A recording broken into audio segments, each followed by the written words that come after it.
আল্লাহ পাক আজকে আপনাকে হয়তো 1 কোটি টাকা দিয়েছেন, কালকে আল্লাহ না করুক 1000 টাকার জন্য মানুষের কাছে হাত পাততে বাধ্য করতে পারেন আল্লাহ পাক। এমনও কিন্তু দিন আসতে পারে, দিন সবার সবসময় সমান থাকে না। আজকে আপনার কাছে 1 কোটি টাকা আছে, কিছু মনে হচ্ছে না, কালকে কে জানে আল্লাহ না করুক যে 1000 টাকা কারো কাছে চাইতে হচ্ছে, 1000 টাকার জন্য ঠেকে গেছেন, হতে পারে না?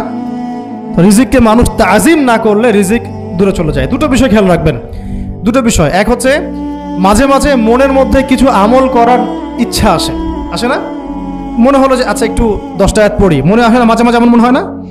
ওই সময় এই যে মনের মধ্যে যে এই ইরাদাটা জাগ্রত হওয়া, এটাকে আমরা বলি ওয়ারিদ।